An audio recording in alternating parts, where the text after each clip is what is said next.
kasus dugaan tindak asusila yang dilakukan Fadel Bajideh terhadap LM, anak pertama Nikita Mirzani, memunculkan sebuah perdebatan sengit di ruang publik. Yang kini sedang ramai menjadi pembahasan adalah terkait keterangan LM saat menjadi saksi korban dalam persidangan yang berlangsung pada 2 Juli 2025 kemarin. Perdebatan yang menyangkut dugaan tindak asusila yang dilakukan Fadel terhadap LM berdasarkan laporan Nikita Mirzani bermula dari sebuah wawancara Fahmi Bahmid, kuasa hukum Nikita Mirzani, yang menjelaskan tentang kronologis sempat terjadinya perdebatan antara Nikita Mirzani dan majelis hakim terkait keinginan Nikita Mirzani untuk mendengarkan langsung kesaksian sang putri di ruang sidang. Padahal LM meminta Nikita untuk tak mendengarkan keterangannya itu supaya tak semakin merasa sedih atas apa yang terjadi. Yang kemudian menjadi pemicu perdebatan adalah perkataan sadis yang sempat dilontarkan Fahmi Bahmid saat mendeskripsikan apa isi keterangan LM atas perlakuan Fadel Bajideh yang disampaikan kepada majelis hakim. Secara tegas, Oya Abdul Malik, kuasa hukum Fadel Bajideh,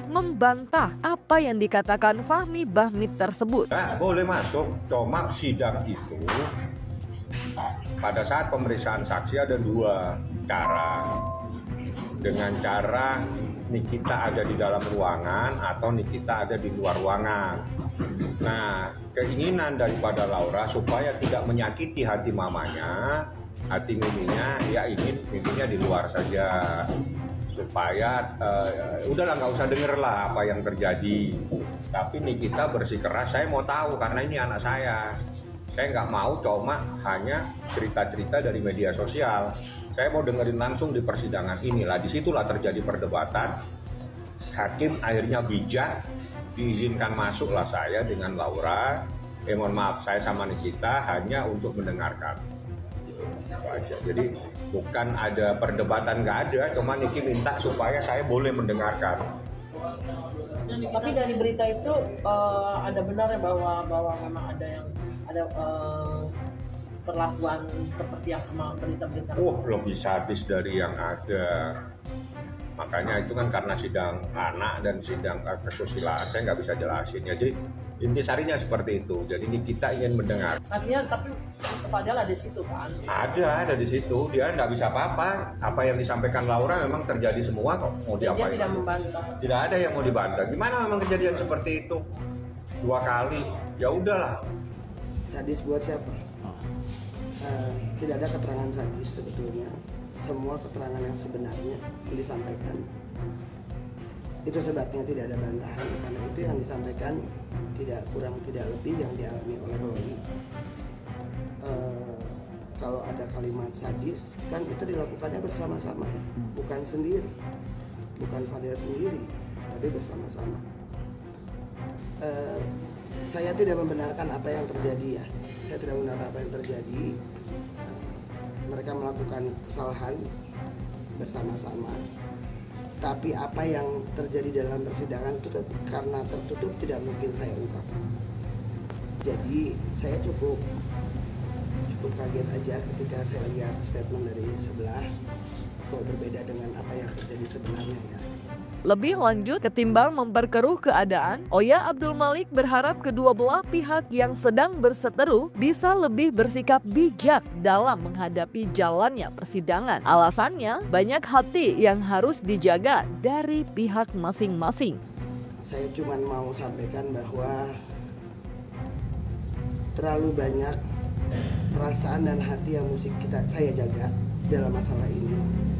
Saya memahami bagaimana terluka dan hancurnya hati seorang ibu dari Loli.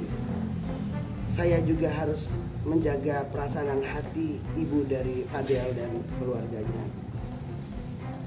Maka dari itu saya rasa tidak perlu ada yang harus disampaikan yang membuat situasi menjadi tidak kondusif.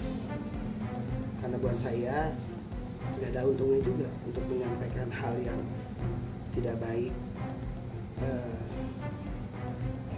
Lagi tidak perlu untuk membuka aib aja. Biarkan semua berjalan. Toh sudah di persidangan, Semoga semua berjalan dengan baik, sama-sama bisa membuat situasi tenang, sama-sama menjaga banyak hati supaya tidak terluka terus-menerus. Itu aja sih yang saya inginkan sebetulnya.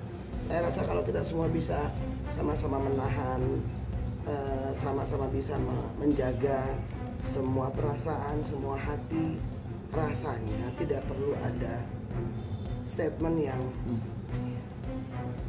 bisa membuat situasi ini tidak kondusif gitu. Untuk apa?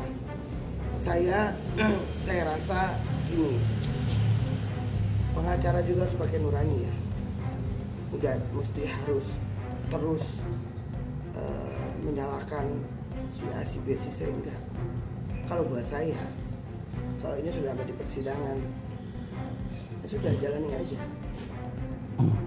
Kalau terjadinya seperti apa yang disampaikan oleh sebelah, pertanyaan saya balik kepada kalian sebagai media. Ketika ibu dari Loli keluar dari persidangan, kalian semua bisa melihat betapa hancur hati seorang ibu dengan kesedihannya.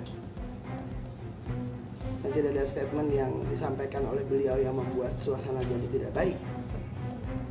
Itu sebabnya ayo kita sama-sama membuat situasi ini jadi lebih baik, supaya sakitnya hati seorang ibu ini bisa tersembuhkan oleh waktu dan situasi yang baik. Memang seperti apa yang dikatakan Oya Abdul Hakim, respon Nikita Mirzani setelah mendengarkan kesaksian anaknya di depan majelis hakim memang menyiratkan suatu keikhlasan atas apa yang sudah terjadi pada LM. Meski tak bisa menutupi perasaan sedih dan kecewa, namun Nikita Mirzani seolah menyiratkan jika dirinya sudah mulai bisa mengikhlaskan apa yang terjadi pada anaknya di masa lalu. Ia pun hanya bisa menyerahkan segala sesuatunya terhadap proses hukum yang kini sedang dijalani Fadel Bajide. Ya sudah benar. Udah. Artinya benar sangat menyakitkan ya mendengar kesaksian Laura atau gimana sih? Iya sudah, yang terjadi sudah benar saja. Hanya nanti tinggal tunggu aja proses selanjutnya.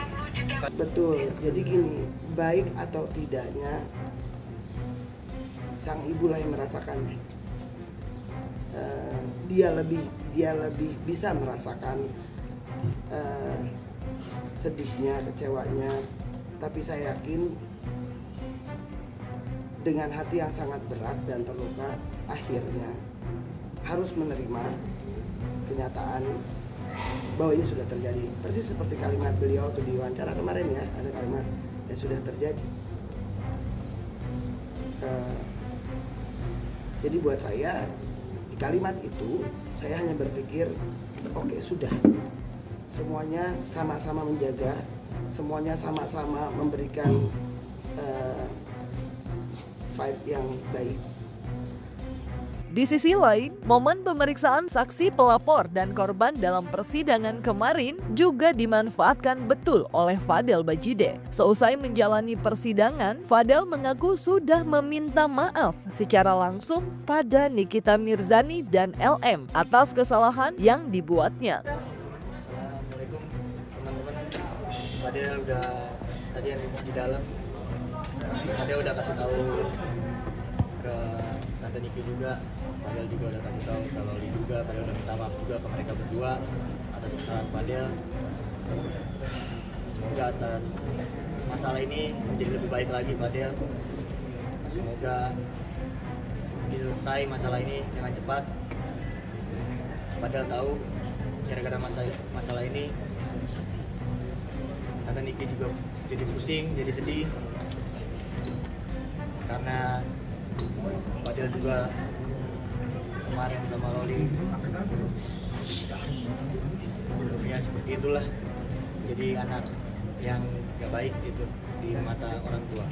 Oh iya, dia sampaikan maaf secara langsung pada Nikita, didengar bahwa tidak dimaafkan atau dimaafkan itu haknya.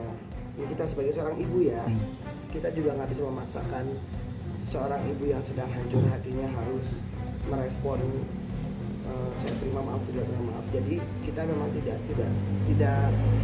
menunggu respon itu. Yang penting permintaan maaf dan penyesalan itu tersampaikan di dalam ruang sidang. Kalau minta maaf wajib, salah atau tidak salah, mengakui atau tidak mengakui, Fadil sebagai anak muda yang sudah mengecewakan hati orang tua, banyak hati orang tua, dia harus meminta maaf. Kesalahan yang dilakukan bersama-sama dengan Loli akhirnya sudah sampai di persidangan dan semuanya saya berharap berjalan dengan baik sampai putusan nanti.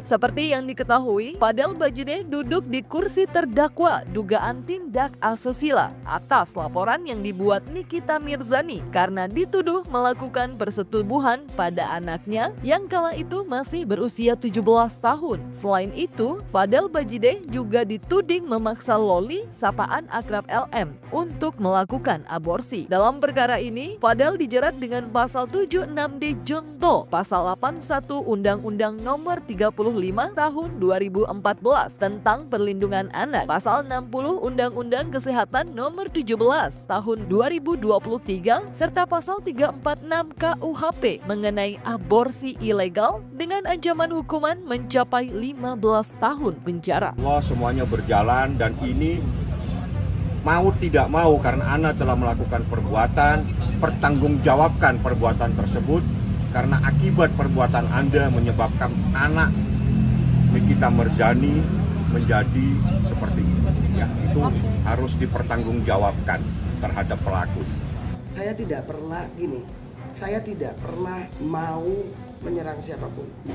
Saya dari awal memegang perkara ini, yang ada di kepala saya hanya bagaimana ini bisa selesai dengan baik tanpa perlu banyak drama, tanpa perlu banyak fitnah yang berseliweran, tanpa perlu banyak campur komentar yang tidak penting. Jadi sekarang saya meminta kepada semua pihak, ayo yuk sama-sama kita menjaga banyak hati supaya tidak banyak luka, supaya tidak banyak trauma. Loli sendiri juga di dalam situasi yang tidak baik ya perasaannya, semuanya. Jadi saya berharap atas kejadian ini Loli bisa menjadi anak yang baik, yang bisa mencintai ibunya dan keluarganya, bisa menghargai bagaimana perjuangan ibunya membesarkan, dan hubungan antara Loli dan ibunya membaik, jauh lebih baik dari sebelumnya.